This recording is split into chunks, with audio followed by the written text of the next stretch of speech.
And when I was really young, and I very clearly remember at 10 years old going to a car show and seeing 2 Ferraris and thinking, that's what I want in life.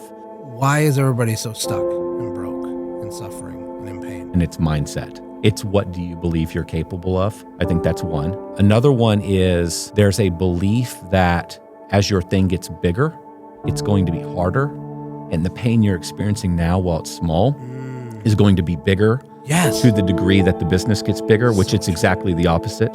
I think what happens in business is you are largely desperately needing to outrun burnout. And what I mean by that is if you look at what happens in most of the trades, and this is probably true in most businesses, but I live in the world of trades, you will find that your industry has a plateau. So maybe in the lawn care industry, your plateau is 350, 400,000. If you're a project-based company, maybe it's 500,000. Why is there a plateau? The plateau is a couple things, but the biggest being that's about the size you can build where you can still sort of control everything. And past that, you have to start handing things off. So maybe at 400,000, you're working 75 hours a week and there is no more capacity in your life.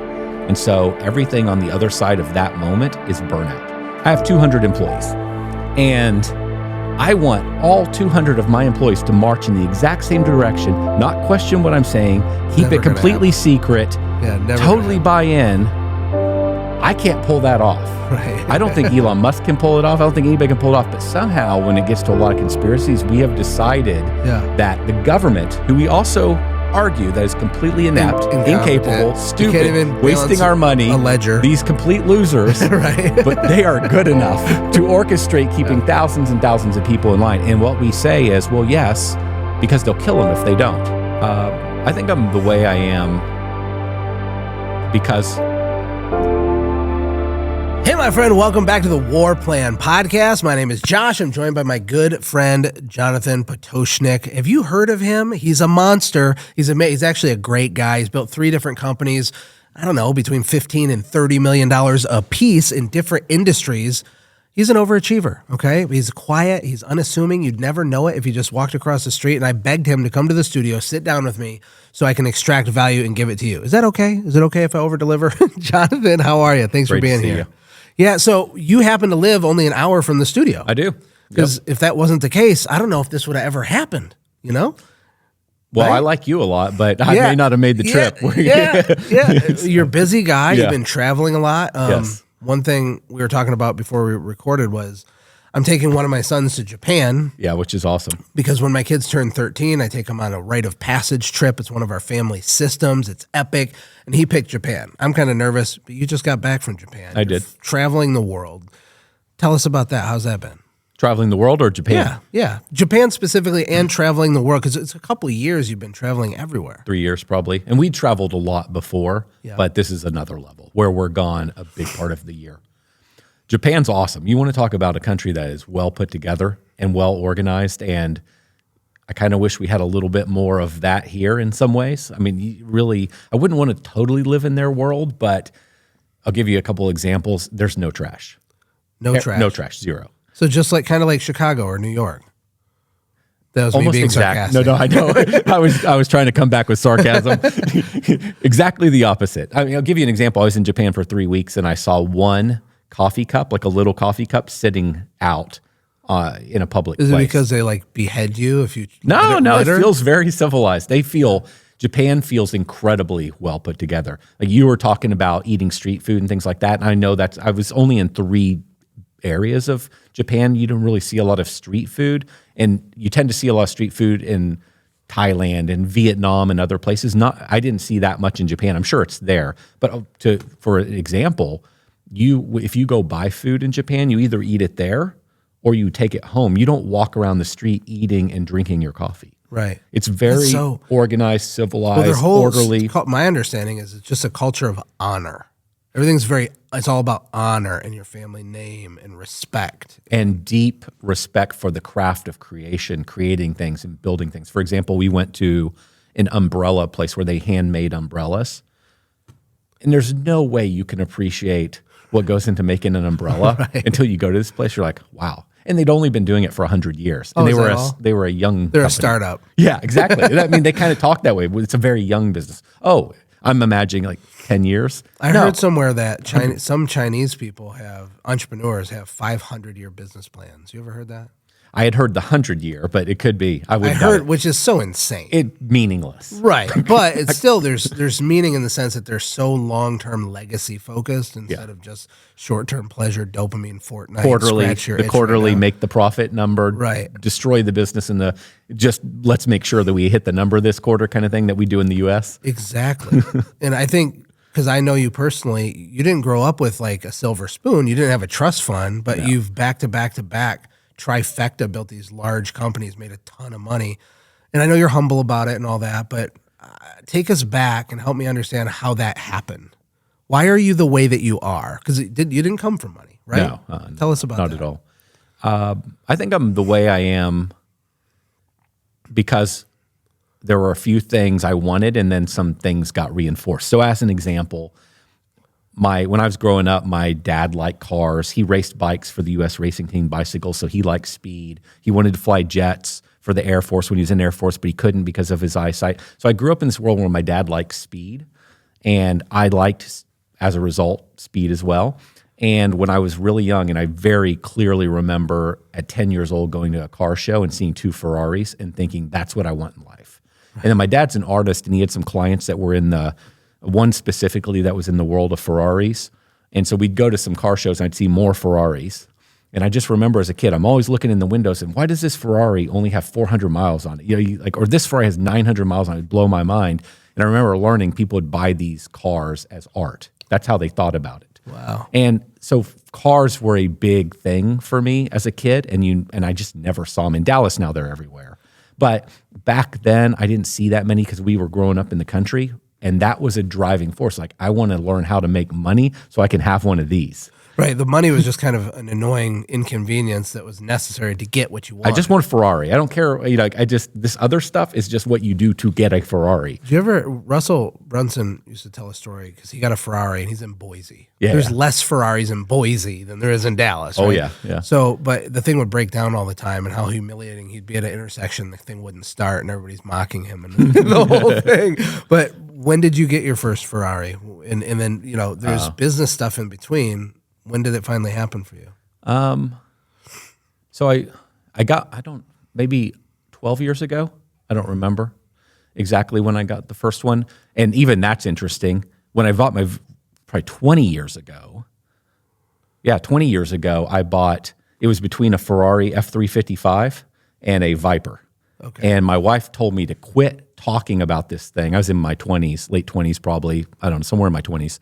And she told me to quit talking about this thing and just do it, buy a car. Yeah. And I wanted the Ferrari so bad, but to your point, you always heard in the narrative about them breaking down. And back then, those Ferraris, F355 was my favorite. You had to pull the engine out for everything that needed to be done, which is expensive. So I went the Viper route. Yeah. And so I had all these other cars over the years, and it took me a while to finally get to the Ferrari Dodge thing. Vipers were like little death traps, weren't they? Weren't they dangerous? Just yeah, there was control, the percentage of Vipers that were crashed was really high, and so the insurance was really expensive. And when I started racing that Viper in 2009, and I started out going to kind of be like racing training where you'd have a coach in the seat next to you. And I remember when I went, there were 9 other guys that had Vipers, and the origin story was generally I accelerated at a light, spun the car in the intersection, almost crashed, and I decided to learn how to drive my car. Okay. Yeah. For me, it was a little different. I just wanted to do this thing, and so I went to that. But it was, the Viper had a reputation of potentially killing you. With your businesses, were you always building so that you could travel to Vietnam and Japan and Europe and have Dodge Vipers? No. And Ferraris? That was just the thing that got me going. It was just the thing that got you going. Yeah. So really what happened is... Then you fell in love with the process of business. I love business. And more than I love cars. Okay. Yeah, okay. Yeah. And I love cars, but I love business more. Like if you were going to take something away from me and say, the rest of your life you could have all these cars but you'd have to give up business, I would not make that trade. So let me ask you a weird question. Anybody watching this, I'll just label them a regular person. Okay. I wouldn't label you a regular person. Feel like But I'm going to label the viewers regular people. All right.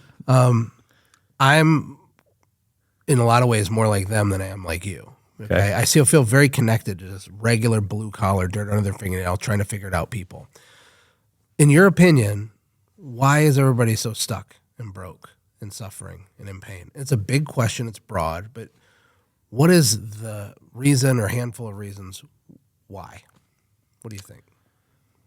Wow, a lot there to unpack. So one would be something we were talking about today when we went to lunch, and it's mindset. It's what do you believe you're capable of? I think that's one.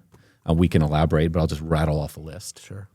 Another one is there's a belief that as your thing gets bigger, it's going to be harder, and the pain you're experiencing now while it's small is going to be bigger to the degree that the business gets bigger, which it's exactly the opposite. That's so true. Yeah.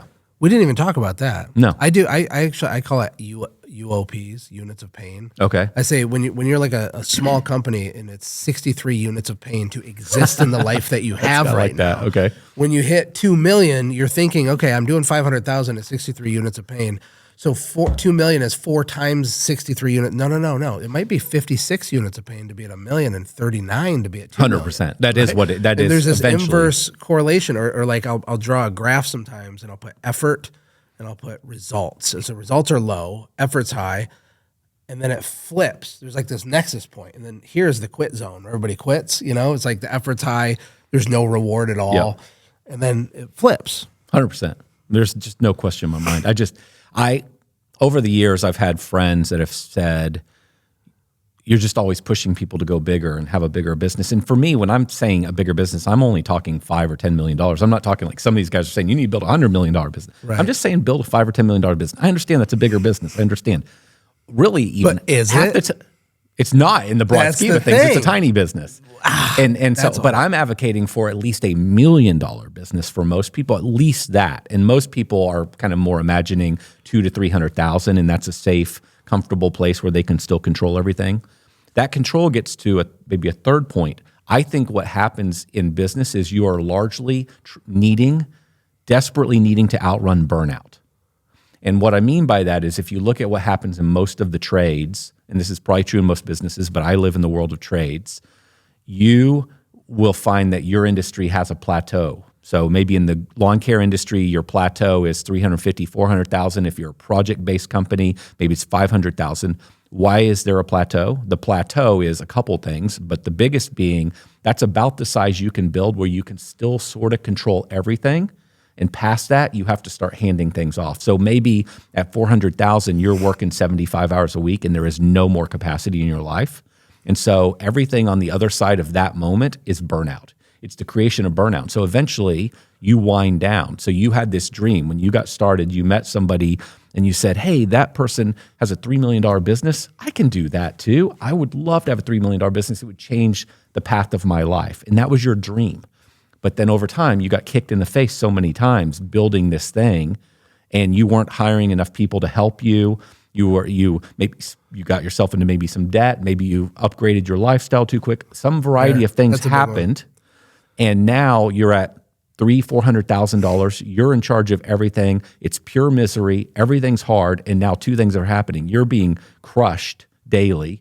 All the life and excitement and that ambition to go get that goal is being sucked out of you. Yep. At the very same time, you're starting to think, why would I want more of this? Right. And so you get stuck, and then you never achieve what you're capable of in life. So true. Delayed gratification is a huge part of it, like you said, because especially if you have an employee mindset instead of an entrepreneurial mindset where you have some extra money in the business operating account, and you start telling yourself the story of how much you deserve the bass boat, right? And it's not that hard to convince yourself, I worked hard for this. I work hard for this. Sure. I deserve this. Right. And so that chokes the business. 100%. Because it's expensive to grow. You have to buy customers. You pay for them. Yeah. And people have no capital, and they have no way to buy customers. What are your thoughts on that?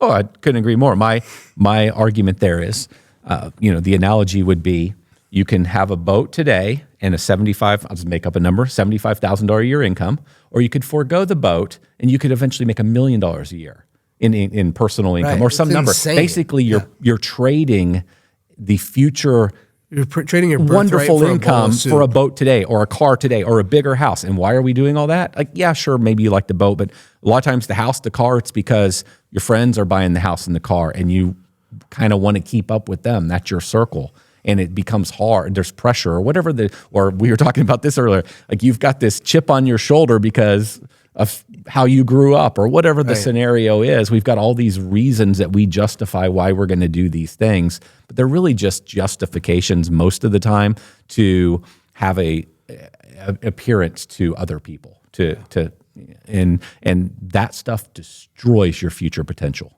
Just destroys it. We were talking earlier a lot about identity, which sounds like this weird cheesy tie. It's not cheesy. Pay attention. This will change your life. But we're talking about income and the way that we build a business and how it correlates, in my opinion, with your identity. You've coached a lot of people too, because you built a huge software company, but you also built a large coaching company. Talk about your thoughts and opinions on that and how you've seen people level up their identity or people that can't or people that are struggling stuck, what the tendencies are of the people that achieve. Talk about And when you talk about identity, I know we did talk about this, but in this scenario, are we talking about your identity as related to your business? Or in what way would or how you see yourself in what you're deserving of?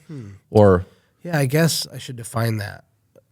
I mean, it's who you think you are, and nested inside who you think you are is what you're capable of, what you're worthy of, what you deserve. I think some people feel capable but not worthy. It's very complex. It is complex, yeah. But I think identity it's who you think you are, why you think you're here, what you think you're capable of, what you think you deserve, what you think you're worth. It's all of that stuff. Yeah. And so business, it affects business, but it affects everything. Your relationships, all of it.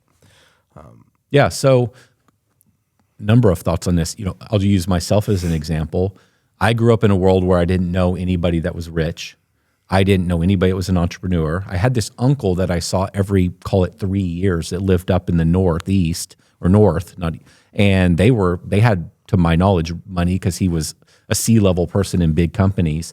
And I thought that was cool, but that was the only person. I had no experience around him. So I would read an Inc. magazine or Entrepreneur magazine, and you'd see these stories of people that were making a lot of money and had these successful businesses, but I didn't. So I knew that people did that, but I didn't necessarily know if that was possible for me because I didn't actually know anybody. There was nobody close to me where it was real. In a magazine, half the time on YouTube, on Instagram, whatever, is it real? Is it fake? It just isn't as real as knowing a person and having a conversation with them and then sort of breaking down, this is how you do this. This is how you could get this. Yes, you can do it too. I didn't have that. And a lot of people don't have that. And so when we talk about identity, there's a lot of people that, especially in today's world with all the social media, they know other people are getting it, but they don't have a close enough connection to them to know it's actually possible for them as well. Or there's this mystique. You watch somebody online like Alex Hormozy, and he's a very smart guy. And I think a lot of people are at risk of thinking, well, I'm not as smart as him, or I haven't had this advantage, or I didn't grow up, because he sounds like he grew up fairly affluent. His dad was a doctor. He went to a high-level college. So they say, well, I didn't have any of that. I grew up in this little town. I don't know those things. When I listened, the gap between where they're at today and what they hear somebody like Alex saying is so big that they don't know how they're going to cross that chasm and be that person. So they hear it, they want it, but they don't know if it's really for them. They think it's for these other people, whoever the other people are. I think so many of us are guilty of this stuff. And so what that is your identity, your belief is, yes, I believe those things can happen for some people, but I may not be one of those people. Maybe you can't articulate that, but at the subconscious level, that's what your brain is sort of telling you. You, again, may not be able to specifically say, this is my problem, but that's what's happening to you. Now, if you don't believe something is possible for you, then you can't go for it. It's kind of like, the age-old analogy of when somebody finally broke the 4-minute mile, suddenly a bunch of people did it. This is true in business. This is true in relationships. This is true in so many different things. When we see somebody else model it that we're close to, and we know them, then it's real. It can be, and then when it's real, it could happen to us as well. And I think we could talk on and on about identity, but I think that's a big part of identity is first you got to believe you are actually deserving and capable and you could become that person or learn those skills or even achieve that thing. And just most people don't really believe it at their core. And for me, as an example, it took a long time to get there, to really believe that I could do these things. Right? Baby steps. Yeah, you didn't go from down here to up here with your identity. It was this weird, Lots of messy, stacking. getting kicked in the head and believing, even though everything with your eyes told you the opposite, but still holding on to the faith, and that got you up to here. And then it's all that. It's like walk by faith, not by sight, changing your network, your proximity to people, consuming the right content. 100%. And also having a fire inside of you. You know, that really, if you don't have an easy path to get what you want, you've really got to have a fire inside of you where you're willing to get kicked in the face quite a bit and keep getting back up. Yeah, what is it about people like you? Where did that fire come from? I don't know. I don't. The one thing I say, well, I say lots of nonsensical things. One thing I like is, like, the one thing you can't give another person is hunger. People just are hungry, and some people are not hungry. If you don't have hunger, you're dead in the water. Yeah, I don't know. I think maybe it's a couple things for me. It's hard to say. One would be there was that spark, the whole I want a Ferrari thing, that led to me starting to mow lawns when I was 14. That led to that I got a win there. My win was I started making a bunch of money, and I started making more money than my teachers. So I theorized that somewhere in my psychology, that reinforcement of a level of success, I was different than everybody else in school. I was, doing. Did your parents lean into that? Did they tell you you're different than everybody else, Jonathan? I don't know. No, I don't. I don't know. I'd have to ask them. I don't remember them. But you remember you were thinking it. I do. Well, this is me reflecting on it. I don't remember so much. I do remember thinking, I am successful and I like this. Yeah. And so I do remember thinking, because I was a kid that went to school and I didn't really care about what everybody thought. But I was not like the popular kid. I wasn't an unpopular. I was just like right in the middle, friends with everybody. But I sort of this kid that didn't really care. I didn't need to be in the popular crowd. I liked everybody. And I don't know how to articulate it, but I think where that was a little bit coming from is I had this other thing that was fulfilling this thing in me of success. I was building this business. I was making some money. I was moving towards my goal. I was growing. So I didn't need to get my, what's the word? It's like validation from a group of people. And so I use this example to say, I think I had some setbacks for sure, but I had these little wins that sort of got stacked that probably helped develop me into 100%. Chasing. Yeah. Well, it built your confidence. Yep. Going back to my parents, one thing I will say, I can't remember if they were like really leaning into this thing. What I more remember that my parents, I think this is good advice for parents. I think my parents really got this right.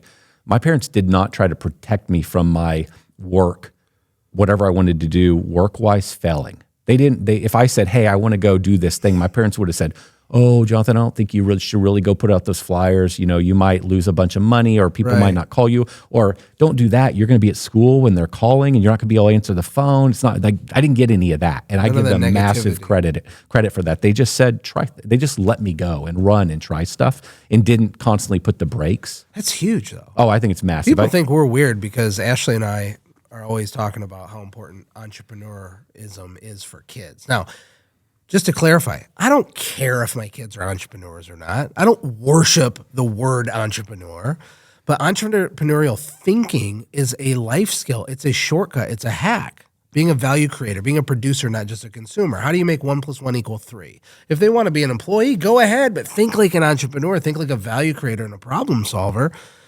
I think it's huge when, especially young people, because my oldest Maverick had a candy machine business. I don't know if you know this. Yes, I remember this. This is a while back, right? He was only 7. Yeah, so he's 17. And he sold it, if I remember. He did. He sold it to 2 brothers from the neighboring town.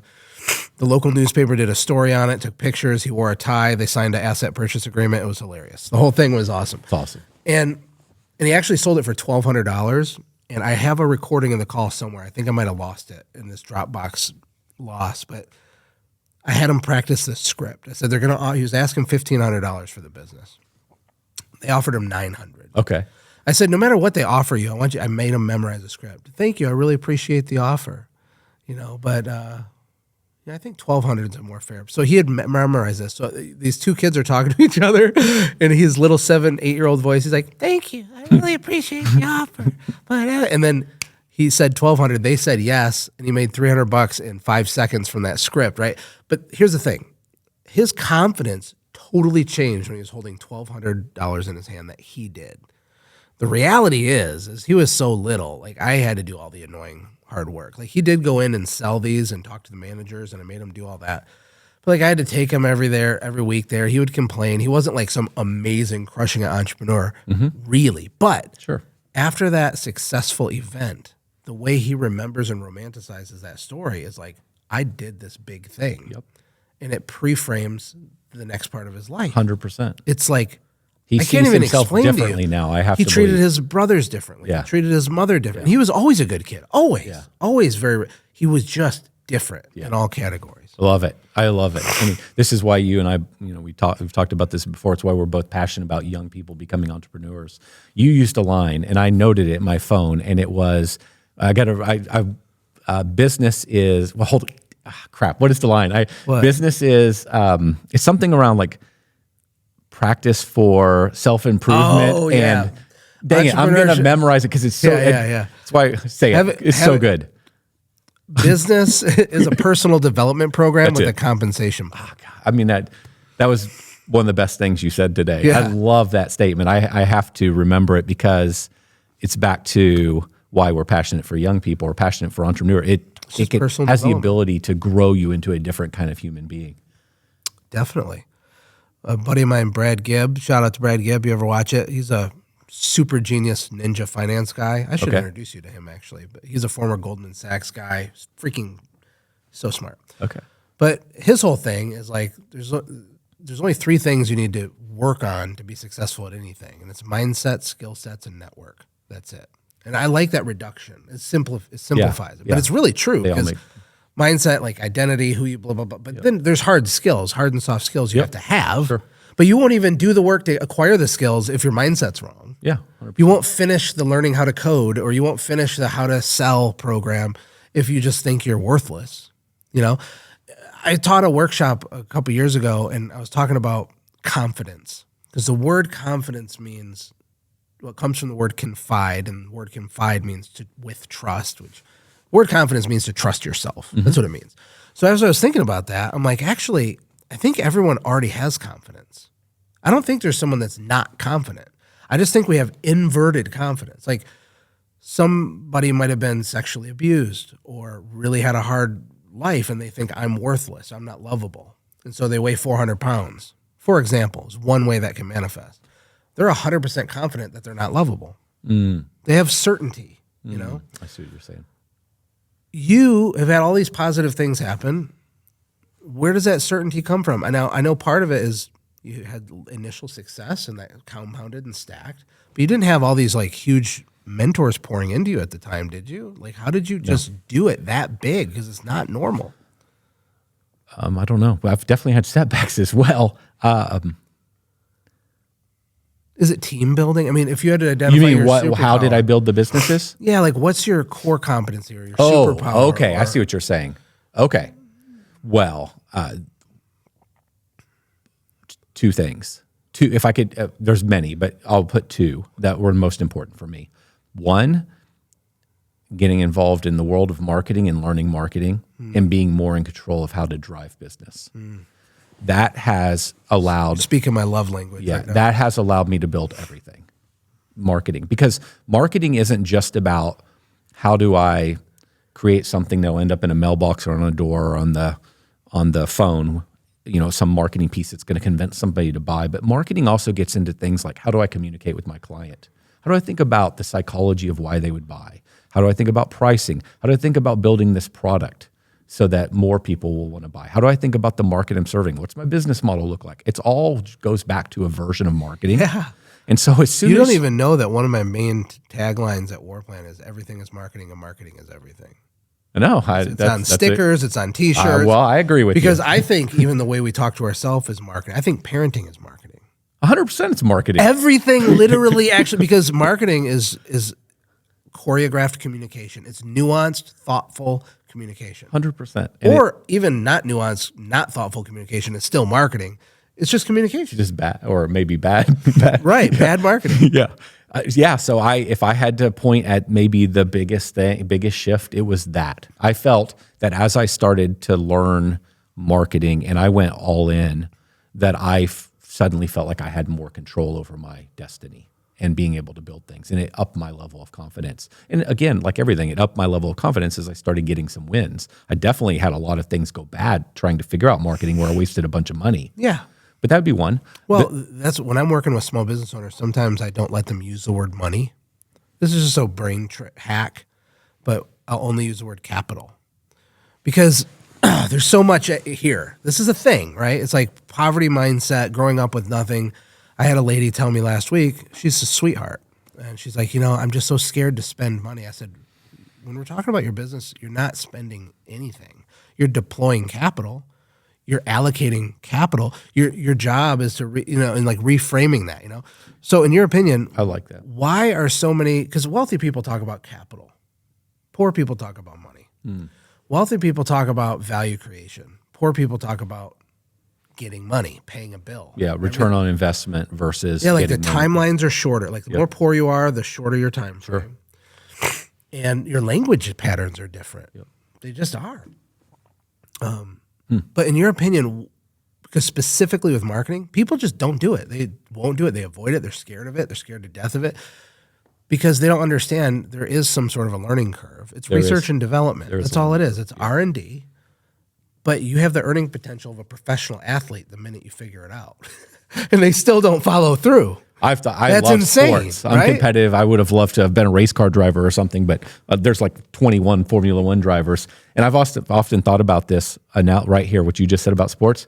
I've made more money in business than I would have made being a professional athlete. Right. And maybe there are a few professional athletes that I haven't made that much, but most of them, I've made more money than the vast majority of them. Yeah. And that's what people don't understand with the company. We don't think about it properly. Well, I also notice people start a company oftentimes because they're running away from something, not because they're running towards something.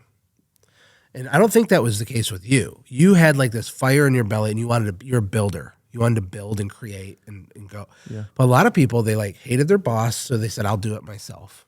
Yeah, no. And that's like a running away instead of a running towards. I've thought about these. I will say that I do think there was definitely an element of fear and scarcity in my life. And so I think that has been highly motivational for me.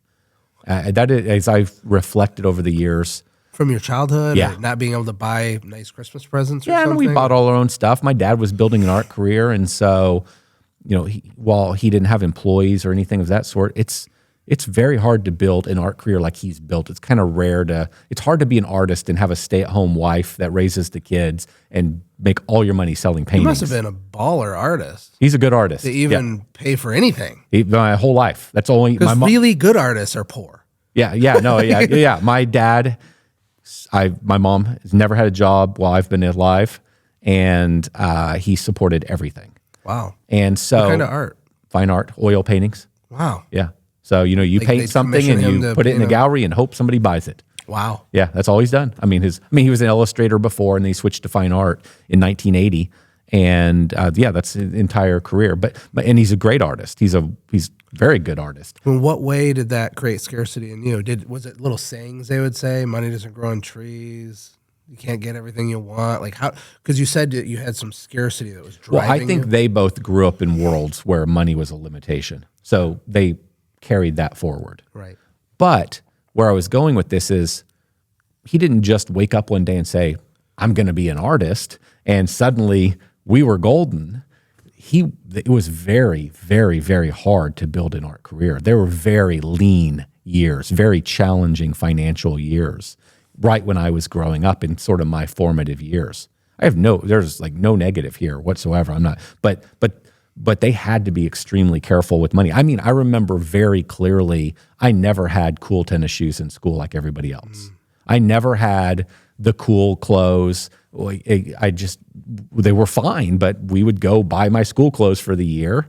And when I was little, and that's what we had sort of for the year. And my parents didn't really buy us many things. They were great parents. There's no negative here whatsoever. It's just, My dad was building a career in art that almost nobody pulls off. Yeah. And he was willing to do what it took. And my mom was willing to go with him on that trip. And they built this thing. And so it just meant for us, we didn't have a lot of money in our lives. And as their financial life. It's a gift. I agree. That was a gift there's to no you. negative. That's why I want to be clear. There's zero negative here. Thing. And so that's why I probably had a little bit of that. And then I grew up super religious. And so there's an element in, depending where you go, what your beliefs are, you might believe that the world's going to end at some point. God's coming back. Things are going to get tough. Oh yeah. There was that. And and I, back then I didn't think I'd be here at 40 years old because I thought it was all gonna, implode. And so that wired stuff into my brain from a young time that I had this fear and scarcity mentality. And so I believe that there's one thing, I want Ferraris, and then there's another thing, and that is I don't want to be poor and broke and have a hard life. And I need to build a security blanket. And even when I had millions and millions of dollars and my house was paid off and my cars were all paid off, which that happened a long time ago, I still had the same scarcity mentality. It still felt like it could all implode. The stock market could crash, the economy could crash, something bad could happen. And I felt that I tried to unwind that stuff. That stuff's still running in the back of my brain to a degree. I can, for the most part, get it out of my brain and talk through it logically, but it's still wiring that will never get out of my life. And so I think that was a very high-level friend group these days. You know a lot of really successful people. And I have for a while. And that's had an effect on you. Sure, right? Sure. But it still doesn't mean the tape doesn't play back there. I think then the question becomes, how do you even change the identity then? And what's fascinating to me is scarcity, you're basically arguing that scarcity is part of the reason for your success. I think it is. And I'm watching people, and scarcity is definitely the reason for their failure. So what's the difference? Because you see what I'm saying? Oh, yeah. No, I think, so I look back, I know that you've said I've been very successful, and I have, unusually successful, but to me it's been not very fast. To me it's been like, gosh, should have been so much more successful. Think you totally suck? No, I don't think I suck. I just think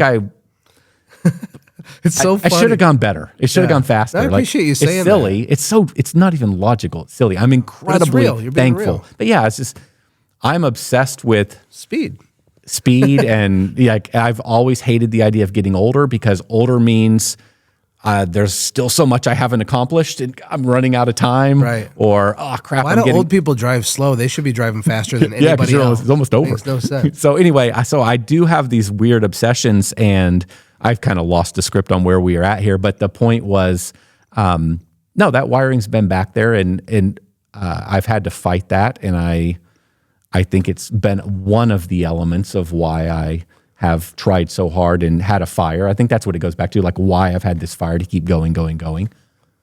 But it could be a positive for a period of time, and then it's majorly a negative. And for most of my life, it's been a massive negative, not a positive.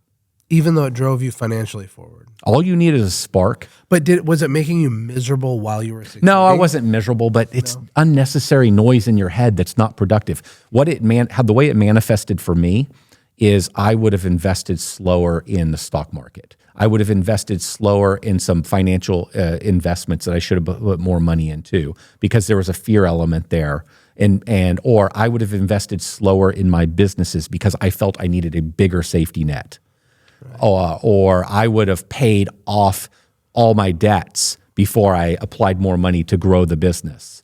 Or I would feel that I should have a pay. You did that. I did all these things. I need to pay off my house. You could have built $100 million business if you weren't having a foot on the brake and fear that whole thing. I had a $700,000 paid off house, paid off Ferrari, cars, $5 million at least in the bank. But I prioritized that over splitting that money into growing a business that could have been much bigger. And I already knew the formula to grow the business bigger. So I should have poured more gas on these businesses. But let me ask you this. Before the business was big and healthy and stable, were you pouring on the gas to get it to there? Or were you like that the whole time? Slow, steady, trickle, quiet growth. No. Because in the beginning, you have to just do crazy hard stuff to spin it up. So because I had lots of things going, so I've never done one thing. I've always done lots of things, too many things, which have been borderline bad for my personal life. Part of that art brain you got from your dad. Probably. I I'm very much the squirrel mentality. Like, that's a cool idea. You know, you listen to another marketing podcast. I go home, I stay up till 3:00 in the morning and I write a marketing campaign. And then the next morning I get up and I got to deal with something else and I forget about that. And then I read a book. It's like, then I write a new marketing campaign. Before you know it, you look back and you got like 90 half-finished marketing campaigns and none of them have ever been out. Yeah. You know, I did a lot of that kind of stuff. And so I like that. I love the creation. I love thinking about the business model. Like, how do we start business? I love all that. Yeah. I've never so much loved the building of the business, like the operational side, but I've learned you have to do it. So now going back, because I had multiple things going, there came a point where I could live. And so, for example, when I started City Turf, I didn't need any money from City Turf. So it wasn't that I put $42,000 into it, if I remember correctly. To start it up? To start it. And then I put all the money back into the business and took no income for 5 years. Rolling it. Yeah. And that company, I don't know how many trucks does that have? How many crews? It's like huge, isn't 130 it? Maybe? I don't 130? know. Maybe. I'm not quite sure, but yeah. There's going to come a day in your life when you don't even know how many hundreds of trucks you have of a business you still own, for the love of God. That's a very good thing. Yeah. And look at all the jobs you created. Oh, yeah. You know, man, okay, so I'm going to pivot a little bit. Okay. So I feel like culture is like worships entrepreneurs these days. These days, I think it's a good time to be alive as an entrepreneur. Religious yeah. thing. It's like it wasn't way always out this of way. control. This wasn't, and it's not this way in most other countries. If you go to other countries, I travel a lot. Yeah. You know, go to Japan, go to England, go to these other places. It's like they call it the tall poppy syndrome. You're sort of like going to get cut down if you pop up in some of these other places. It's not as, we're very fortunate if this is the life you want to be living right here. Yeah. When I don't think it's good. I mean, I don't think everyone should be an entrepreneur, be a millionaire, and 10x everything. There's a guy at an event in this studio a few weeks ago at Neil's event. Shout out to you, Neil. And he asked me a question. I could tell by the way that he asked it, there's something under the surface. And he's like, how do I achieve this goal? And he asked the thing. Long story short, I'm like, you don't even want that goal. And he was like, oh my God, I don't want that goal. And so, without having a 10-minute explanation, the point is he was aiming at something he didn't even want. It was just the expectations of others and what he thought he was supposed to want. And really, Tony Grebmeyer says, how much of life is that? How much of this country has been built on that one statement? Like all of it, I think. Yeah. I think like all of it. Tony Grebmeyer says there's nowhere to get and you've already won. Yeah. That's right? And you would love him too. Okay, I don't know him. He's amazing. There's nowhere to get and you've already won. There's so much truth. But we don't want to believe that to be true if our identity is an orphan. And like part of our success is proving that we're lovable, that we're loved, that we're worth it, that we're worthy. You're never going to actually feel that way, right? I don't know. What are your thoughts on entrepreneur celebrity culture? How gross it is. Gurus, people making $1 million a month selling courses on crypto and whatever. I mean, it's a wild west on the internet. Yeah. You know, what we do at Warplan is coaching for small, but it's very different. And like, what's your take on the whole thing? Well, this gets to another conversation we've had, and I've talked about how I want to build my reputation on social media. Yeah. And how unbelievably difficult it is for me to state what level of success I've had to set authority or credibility. Yeah. Or the idea of showing off anything that I have, and why. I think part of it's rooted in, we talked about a few reasons, but one of the things we didn't talk about is when I log onto YouTube or I look at Instagram, which I don't look at Instagram, I'm really the wrong person to build social media because I have no social media on my phone. I don't look at social media. I've never I posted one time on Facebook in my entire Facebook career. Really? Yeah, I just don't do, and I call it fake book. Well, I tell you, real fast deviation. The reason for that is, we keep talking about Dan Kennedy. Yeah. One of the things I felt like maybe one of the most influential things I felt I learned from him was this imperative need to get hyper-focused. And he had this book called No BS Time Management. I read that book many times. It's a little more over the top than the direction I went, but I applied a lot of it, and it was a game changer for me. Just hardcore focus. You can't be hardcore focused when you're all over the place, listen to podcasts, reading this, on social media, on YouTube all the time. Your dopamine, everything gets out of whack. Yeah. So I'm kind of So I got off on a little tangent there, but my point is when I do look at that stuff, I'm generally just completely disgusted because I know a lot of it's fake. I know a lot of the people giving advice are... Even if it's real, it's still gross. Yeah, and so that I just really struggle, but I also know how incredibly, because I care about getting information out to people and helping them build their world, their thing. I know that's what I have to do, but I'm repulsed by the general activity or that, and so... and it's true, you don't like talking about your success, but just because you talk about it doesn't mean you're bragging. Because it's just like, can't you state a fact? Or for example, if I asked you a specific question and you just answer the question truthfully, that's not bragging. That's just, if someone is devastatingly handsome, are they supposed to wear a bag on their face everywhere because they're bragging by letting people look at them? Like it's just true. Your face looks like that. Or it's true. Your business did that much, or you sold it for this much. They're just things that happen. Yeah. What do you think? I think it's very logical. That's the thing about false beliefs and subconscious programming. We don't know why. It's just a feeling. Yeah, it's just the up. thing I have. And I'm a little sensitive too because I tend to have business partners in a lot of what I do. And so they don't have any desire to be public or known in any way. So when I talk about it, even though I may not say their name, they sort of indirectly have just given out their private information as well. And so I'm sensitive to that. I don't know, probably something back to my childhood. We'd have to diagnose it. Sure. I was wired Maybe into one of me those that long chairs you can lay back I on. will tell you, when I was growing up, my mom was very secretive, and she still is to this day. She's very secretive. She doesn't want anybody to know. About money specifically? She doesn't even want anybody to know I'm successcul. Really? Yeah, so that's a culture thing, too. Yeah, I think there's something probably wired into me as part of it. Yeah. And I think... But you talk openly about this with your family, right? Oh, yeah. Your kids know revenue and number. And my kids do. I don't talk about it too broad. But are you teaching them investing and what you're doing? My parents know. My kids know everything. Yeah. Yeah. But the advantage here is I have talked to my boys about, hey, we don't talk about these things publicly. And so I remember Gage is my youngest, he had some buddies over at our house a couple years ago. And these kids had no idea of some of the cars and stuff we had. Like he had never, ever said a word about it. Yeah. And I remember being so proud of him. Yeah. Because there's this element where you shouldn't be ashamed to talk about things. Right. But there's also this element, it's like, hey, like how many kids are running around bragging about whatever. Stuff they didn't even earn. And so I value, so it's a balancing act here. There's a lot of noise in my head on this topic. And me too. I mean, I'm not dogmatic on all of these things. Like I'm still learning and trying to learn because on the one hand, like the Bible says, a wise man leaves an inheritance for his children's children. That's two children's, okay? Yeah. Like generational legacy. Like that means it's our imperative, it's our responsibility, meaning we need to respond with ability to do that thing.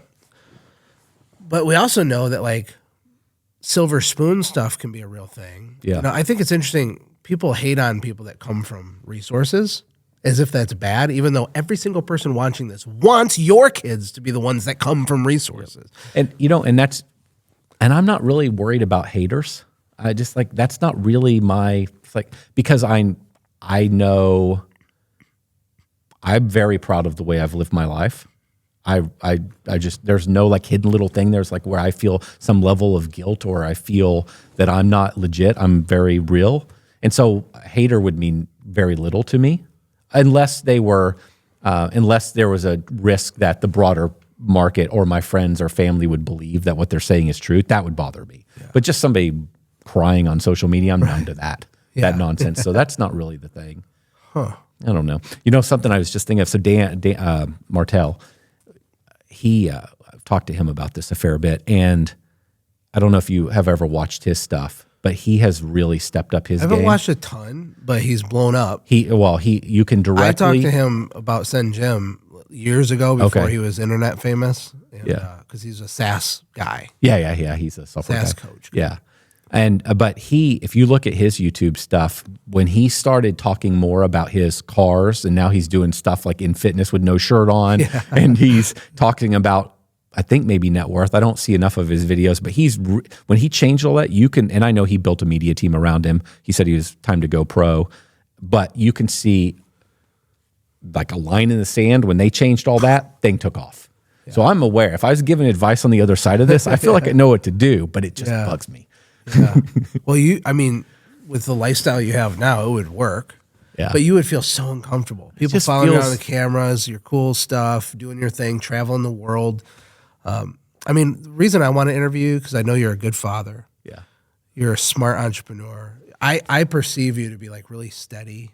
I'm always trying to learn from people. Like, don't take advice from someone you wouldn't trade places with, right? Like, I respect what you've done at your family, and you've done really big things in business. You clearly know things I don't. So I'm trying to figure you out, and understand what's going on. I think maybe I am dome too. Of yours. And I also feel like you relate to the little guy. You didn't start with nothing. You just did it. I love the little guys. You just did it. Yeah. Yeah. I still feel like I remember what it takes and how it felt. But you understand that you're 1 out of 300 of them does what you did. I know so that, but I still feel. What's the difference? I don't get it. Delayed gratification. It's really mindset, skill sets, and network. It's really true. My mindset grew. I don't know how to answer these questions. I can just say, here are things I think might have contributed. There came a place where I started spending money, but man, it drove me nuts, and I didn't spend enough to start to get around other people that were successful. I know that played a role. Seeing more, making it real is what I would describe it as. Back to what I was saying earlier. Yes. You see somebody in a magazine, you see a Dan Martell or an Alex Hormozy on YouTube, but you don't know them. You don't even know anybody that knows them. Right. You want to be them, but it's still not real enough to you because you don't know them. Right. You can tell yourself a story about how they got there and why they've got extra luck you don't have or whatever. And so it's not real. And so as I got in the room with more people, and some of that really, before I ever got in a group, that was just going to conferences. And then you start to be around other people and you meet somebody at the event and they're having a lot of success. And you don't know if it's real success or not, but you talk to them and it makes sense. And you're like, oh, I met this guy. He seems like a very normal guy. He doesn't seem that much smarter than I. He doesn't seem like he's that much more articulate than I. I think I could probably sell as good as him. You just start to do a little comparison stuff. You're like, I could be him too. Yeah. And you do enough of that, and then you get into a business group or a coaching group, and you meet other people, and people are ahead of you, and you're like, well, I can do that too. Oh, that's how you do it. And so it's the marketing thing. It's the way back I realized I needed to pair myself with an operations person because I don't love that stuff. And I can start a bazillion companies tomorrow and take them from 0 to call it 1 million. But the act of me having to do 1 million to 10 or 1 million to 20 by myself and manage all the people, God, soul sucker. Sucks. It's the same thing every single day. Who wants to do that? Yeah. What role did timing play in some of your successes too? Because when I look at ClickFunnels, for example, Russell's a genius, best marketer of our generation. He's awesome. That's true, but what's also true is literally he had the perfect product at literally the perfect time. Yeah. It just made sense in 2014. And he was able to build a smaller product and go to market and get success, whereas now you've got to build a much bigger platform to be competitive in the space he's in. So, and how many funnel tools are there now? But at the time there wasn't, and it was so serendipitous. And then City Turf. Yeah, timing. This area's grown like crazy. Oh, sure. Yeah, I've talked There's that. Yeah. And then also with your CRM, Service Autopilot, you were pretty early on. You had the vision to do that. Yeah, so from a timing thing, I'd say maybe 2 things. On City Turf, a couple things came together. One was, it's definitely been good that our market's grown. I've talked about this lesson a lot because, I'll just repeat something I've said before. There are all these really smart individuals that are in little bitty towns with little markets, and they're looking at me and saying, why can't I be Jonathan and have City Turf? And I'm saying, you can't be me because you have 20,000 potential clients. It's just math. Right. And so you're beating yourself up thinking you're a loser, and you're not. You come to Dallas. Yes, I have won in an unusual way, even in Dallas. But if you come to Dallas, you have a much higher probability of using all the gifts you've been given in life and your skill sets to actually build something. And so that's part of it for many people. So that was advantage number 1. Advantage number 2, I'm in a market that is growing. Advantage number 3, I learned how to program because I never wanted to be in lawn care or in cleaning or in any of the trades. I wanted to be When I went to college, I wanted to be in virtual reality. I wanted to be in technology. That's my whole life. My first software company was 23. It failed after 2 years and cost us all the money we had. It was a massive setback in life. All I wanted to do was software. So then later when CityTurf gets started, I understand how to build my own websites. I understand how to do SEO. It's way more elementary back then. It's still not that hard now.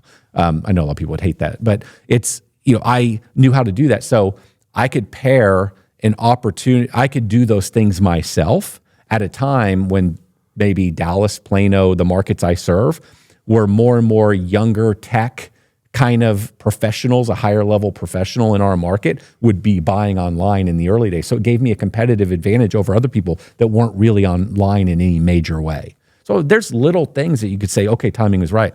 When we started Service Autopilot, we were early because we were just early in a whole bunch of stuff, but being early because we never raised capital and we never used debt gave us time to build the software. And so we were there to capitalize on the transition from all the old archaic desktop software solutions to SaaS. Yeah. We were also there. I mean, with the time when we started in software versus what today looks like, everybody buys software now. They buy Jobber, they'll buy House Call Pro. Everybody's buying some software. Right. That was not the case. We had to do massive. It was like weird. Massive. It was us and Jobber, and then a bunch of desktop software solutions. That was it. Yeah. And people didn't trust the cloud. They didn't trust. They thought we were going to steal their data. We thought we'd lose all their data. Right. I signed a couple agreements in the early days of Service Autopilot saying I'd never steal your data or look at your data. I was like, right. Why would I want to do that? But sure, I'll sign that agreement. And so there was a timing element there to answer your question that was advantageous for us. Where do you see the home service industry going? Because let's just maybe round out and talk about, and I appreciate you taking so much time. Yeah, I'm loving this. Whatever you want, yeah. We have AI, robotics. Yeah. I mean, people don't understand what's happening. Yeah. I don't think at all. No. Not that I do when I'm on the high horse. I'm just saying people are asleep at the wheel. Mm-hmm. And you have not just LLMs with like ChatGPT, but you have like audio stuff now, and you have visual stuff now. So AI can see, it can hear, it can talk, and it can write. Yep. And then you put that in a mechanized suit, and you have essentially a freaking human. Not just specifically just that, but technology. It's cheaper to code.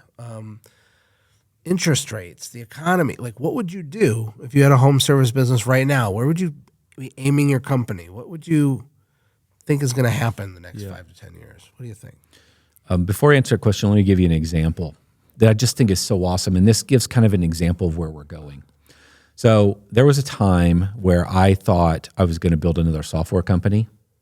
And so I've really been thinking, and the only way I could get excited about, and this feels like the greatest moment in time right now to build a software company with what's going to happen in the shift in technology. And I feel like by not building a software company, I'm missing one of the greatest wealth creation events that could happen, but I just can't get that excited about it.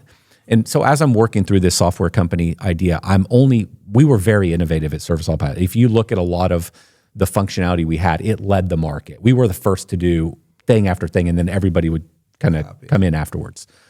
And so I could only get excited, and that may not be the best way to run a company. John and I have joked about it. Like, our joke is that John and Jonathan would build an entire automations platform so you could do everything you could possibly want. Jobber would say, these are the 10 best automations. They just hard code them right in their software and they move on to the next one. Right. But John and Jonathan loved to build stuff. And so Jobber is VC backed, right? Oh yeah, they've raised hundreds of millions of dollars. Wow. Yeah. And anyway, where I was going with this is I could only get excited about doing something again if I could again lead the market. And so one of the little things I was just kind of playing with is, one of the challenges in software, and this is getting to a point, just kind of the beginning of answering this question.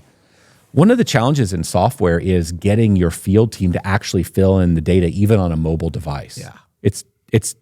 It's really hard to get people to fill in the data. It's like kind of the lifeblood of the business. Why can't we do this? But no, we can't get it done. Won't do it. Okay. Or you've got some people that are just uncomfortable typing and writing in there. Maybe there's a language barrier. There's a variety of problems. So at CityTurf, we've done a bunch of stuff where we just have people fill out stuff on, like, for example, maybe we have a little board in the car and it's pre-filled out fields, and all they have to do is just fill out a couple fields, snap a picture, and then erase it for the next job. They don't even have to fill. You don't even have to fill in a mobile device. We've like really shortcutted some stuff. So I was playing with some technology. It's like, okay, if I build a new software company, could I just not even use a mobile device? Like all the guy has to do or gal has to do is just write in whatever language they want to write in. Spanish, English, I don't care. And then we will just use visual recognition and AI and read it and auto put all that data into technology. And it's insane. This is a big buildup here. But my point is right now it exists that all I have to do is take a picture and I could translate everything. It can read the writing and it could auto input all the data and nobody even has to fill out mobile devices anymore. That's an example, like a really low level example where this is going. It's just like one little thing and it's going to be incredible, and it's going to take a while. And the reason it's going to, and so there's two sides to this. One, it's going to happen, like whether it be robotics or AI, and it's going to be game changing. On the other hand, and that feels like it's going to be quick. On the other hand, some of it's going to be a little slower than we think because if the AI answer or result, like let's do a customer service scenario here. If you used automated technology like AI technology where they're talking to you, but it gives you your client the wrong answer 10% of the time, you can't actually adopt it. So there's this point where we have to get to such a level of perfection before you can actually implement some of this that it's going to greatly slow it down. Yeah, because the one time it's off is like humiliating. It goes off the rails. And so again, kind of jumping around here. And so I think what's going to happen is this stuff is going to happen. It's just going to take a little longer than some of the noise out there.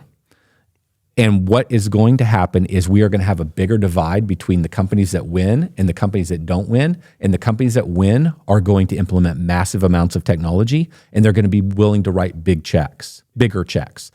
When I was in the software business, so many people are like, $100 a month? $25 a year? $100 just to completely build a foundational thing to build my entire company on? Yeah. Are you crazy? I will dream this for the rest of my life. The volume of people that look at the cost and do not think about the return on money, the return. And that's going to happen to a ton of people as we move into this world where they can adopt these technologies, but there's going to be a cost.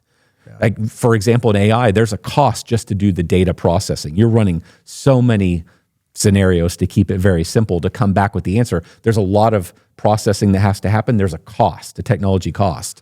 And so that means the software might cost more. Or maybe you don't want to implement texting because there's a % texting cost, but texting is such an advantage over your competitors that don't do texting. Right. And so a lot of these companies are going to make decisions on cost and not on outcome. And the companies that do implement this technology are going to dominate. They are going to eat the lunch of everybody else. They're going to become more efficient and more profitable. And so I think the gap is going to get bigger. So I also, if you're willing to get really good at marketing, if you're willing to really understand your data and actually put your data into your system every day and capture it, if you're willing to use lots of different technologies and someday robotics, you are going to dominate. And so it's super exciting to me. And you're going to be very profitable. So I think it's an insanely awesome time to be in home services. What's coming in the next 10 years is going to be insane, in my opinion. So I'm optimistic. I could have compressed all that into, I'm super optimistic. but I had to give a few examples. I think like conversations around like UBI, for example, it's becoming more and more clear to me why that is a thing. Might have to be. It might have to be. Yeah. Because the middle is just being, it's disappearing. Well, and fortunately for a lot of the lower, man, it's a tough one on the lower income. Like you can see how some of those jobs are going to get disrupted, but you can also see how some of the jobs they're going to be, the manual labor isn't about to be replaced by a robot. So you're right. It's probably lower and we middle. We don't know yet, but man, some of these robots are like, it's crazy the actuators they have and how articulate the movements are. And think of the number one pain point for every small business owner is labor related. Yep. And so robots promise to solve the keep you up at night biggest, most painful problem. Not saying they will. I get it. They used to do robot lawnmowers. Remember that? They still have them. But I spent 5 years involved in that. You did? Uh-huh. Okay. Well, I've had one mow in my. I feel I've like been maybe involved. they're too early or something. But No, I can tell you all about that. But and it has informed my opinion on what robotics for home services. yeah. So you think it's just going to be way too hard for it to really? No. No. I think it's going to. I think. It's gotten exponentially, geometrically more advanced in the last. It's getting better, faster every. Yeah. year, So right? a number of years ago, what happened in robotics? We use lawnmowers, and you can apply this to robotics in general. What happened years ago in robotics for lawnmowers is a lot of venture capital money rushed in, and that was a massively transformational, fantastic thing. Lots of new players showed up. Lots of new advances happened in the mowing robots. Really cool. The couple problems. One, to put all the technologies on the mower to do a really awesome job and not need a guide wire and just eliminate some of the pain in the butt stuff about it really escalates the price where you can't make the economics work to actually use that mower in a business model. That's one of the problems.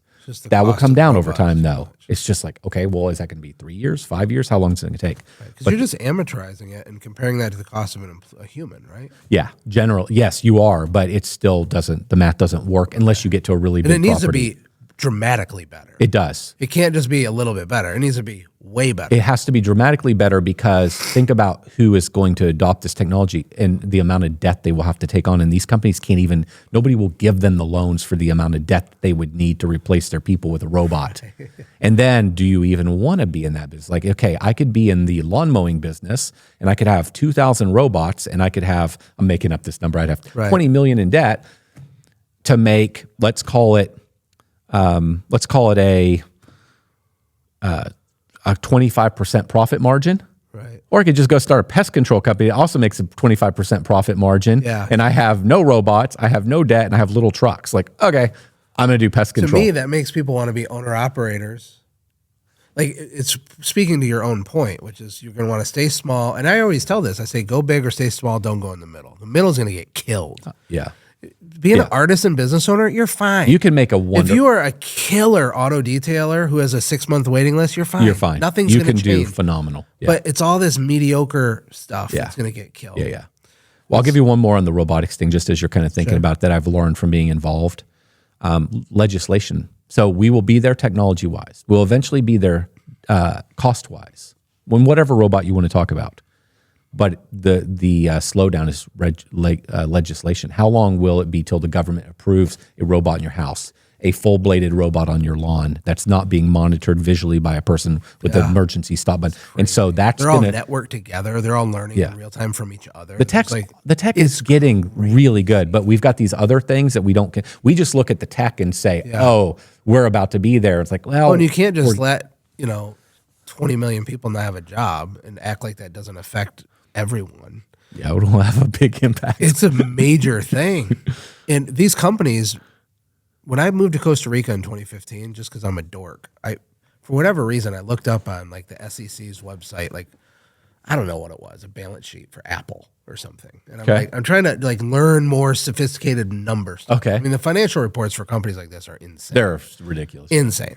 But I just noticed at the time back then, I could get the number wrong. I don't know. I think that they had about 40 billion in cash. It might have been 80 billion. Oh, I mean, they've got hundreds of I know it's way more and now. a lot of it was outside the United States. This is exactly. And I was looking at like one page. I don't even know what I was looking at. Okay. The point is they had it in an account somewhere at least 40 billion. So then I went to treasury.gov and you can actually look like how much cash the government has on hand. And they had less than Apple. Never done that. No, they can create it. Sure. So, but my point is these tech companies, and this is like 10 years ago. I'm looking at, they have more money than nations. Oh yeah, some of their market cap is greater than it's insane. There's nowhere to even deploy their capital. I mean, how do you even invest $100 billion? If you bought $1 billion company once a week, you deployed $52 billion. By the time that year ends, you've accumulated more than you spent, and the enterprise value is you literally can't do it. Yeah, you see a lot of them start to return it to shareholders. Are they doing dividends now? Yeah. A lot of them do. A lot of the tech companies, as they mature, they can't get rid of the cash fast enough, and they start to do dividends. Some of the companies that took really hard positions that will never do a dividend in the tech world, it's better to just continue reinvest. Finally, it's like, okay, we're doing a dividend. They got too much money. There's too much. Yeah. That's a real thing. Yeah. It's an actual, this is funny as this sounds to you out there watching this. You're like, there's people legit stressing because they can't spend their money. Yeah. There's not enough stuff to buy. There's not enough quality company. PE firms are stressed out. Yeah. That's why valuations are. Yeah. Well, do you have any prediction on private equity as it relates to home service going into next year? You know, is the Fed going to lower rates, which would increase valuations a little bit, right? Yeah. If rates went down, but then there's other implications. What do you think? I don't know, because I don't know what Trump's going to do. Trump and some of the things that he wants to do. The Fed doesn't have to listen to Trump. Well, but if things get too hot, or there's just a variety of things that can create inflation, they will have to raise interest rates, and then that would change the outcome. And Did you ever read The Creature from Jekyll Island? I think I bought it. I never read it. Yeah, but you get the idea. Yeah. What do you think about that? What conspiracy theory do you believe in? We got moon landing. We got JFK. Yeah, we got. What else do we got? Yeah, Will, help me out. I tend to not. The what? Mandela effect? I don't know that one. Okay, I don't know that one. It's where people believe that like the past is being changed. Like the Bernstein Bears. There was a children's book. Yeah. Like it's spelled different than it really was, and they're going back and revising things. Is that what we mean? I think that one's totally kooky, but people believe it, right? So, wow. I mean, this is it's edutainment. We got to do some entertaining. I tend to not be super conspiracy based, but I am surrounded by lots of friends and family that are. Yeah. The reason I tend to not, I think most conspiracies can be explained down to incentives. And I think that people basically operate based on incentives, but I don't believe there are 6 people running the world. I'll give you, I don't believe that, I'll use this analogy. I have 200 employees, and I want all 200 of my employees to march in the exact same direction, not question what I'm saying, keep it completely secret, totally buy in. I can't pull that off. Right. I don't think Elon Musk can pull it off. I don't think anybody can pull it off. But somehow, when it gets to a lot of conspiracies, we have decided that the government, who we also argue that is completely inept, incapable, stupid, wasting our money, a ledger, these complete losers, right? But they are good enough to orchestrate keeping thousands and thousands of people in line. And what we say is, well, yes, because they'll kill them if they don't.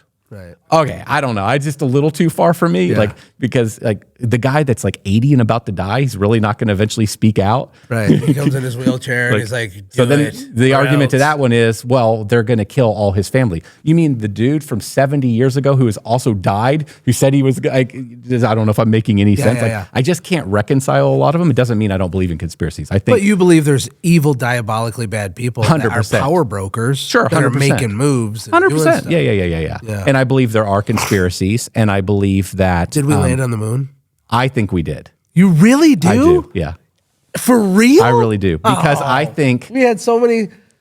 Yeah, well, we'll see. We'll see. I want to believe that's the reason I believe. It's amazing. I believe it seems there impossible. are multiple countries that have a vested interest in proving we didn't, and they have the technology to show that we didn't. It's just the 60s. I know all the arguments. There, all the tech was lost and deleted. My mom doesn't believe we landed on the moon. I've had this conversation many a times. I know a bunch of people. My father-in-law got really mad at me when I brought this up, even as a possibility. Yeah. I mean, because your mom's age and my father-in-law's age, they were little kids when this happened. Yep. It's a core memory. Yeah. Okay, they're like at school. Neil Armstrong's on the moon. It's like telling them that didn't happen is like so disruptive to their psyche. It sounds like your mom. No, she doesn't believe it. But my father-in-law was having a breakdown. He's like, "What? No, we absolutely landed on the moon." Maybe we did. I'm not saying we did. I think I'm stating this correctly. I've talked to John, my business partner, about this, and one of his relatives was one of the core people in the room when they did this whole thing. Really? Yeah. So he too believes they landed on the moon. And they streamed video in 1960s back to Earth so we could watch it. I've heard of the radiation bell. I've heard all the different. How do you stream video in 1960s? That's insane. Oh, man. But how'd we also create the atomic bomb and some of the physics and stuff? I mean, you can get into, have we modified physics so that we can't produce, so that other countries, did we infected physics so that other countries can't reproduce a lot of the things we did? Physics? Yeah, that's a big belief out there, is that we've messed with how physics really works and operates. How? and what way? how we teach it in colleges we and teach it schools. wrong on purpose so they can't get to and the that's right. why there's been a stop in the breakthroughs in physics. And That would be genius if someone did that. there's a million of these things. I think they're fascinating, but I don't know. Aliens? I don't know. What's another My one? brother is really, really on me on that one. I've watched a lot of alien stuff lately. To me, it seems very obvious that they're pre-framing us to definitely eventually show us that there is alien because it's been happening for decades. So that's through the media, one I think through I can get- Hollywood, through it's just a CIA psyop thing. They've been seeding. This is the one I can get the closest on. I They've could been go there seeding way it. before the moon. I think it's demonic, but personally. yeah, that's how I hear other people describe it. So I have no idea how to they're think real. about that. It's like a real biological suit thing, but there's some sort of demonic thing. There's something demony, something. So hey, Jesus loves you. Just remember that. But man, I appreciate you talking You about bet. all this You stuff. And we talked about race cars. We talked about your childhood. We talked about you building 3 companies up to $30 million. How do you do that 3 times in a row? You're not normal, but you're a great guy, great dad, love your family. You gave some great tips and advice, and I really appreciate it, my friend. Likewise. Great seeing you again. It's been a while. See you next time, everybody. See ya. Bye.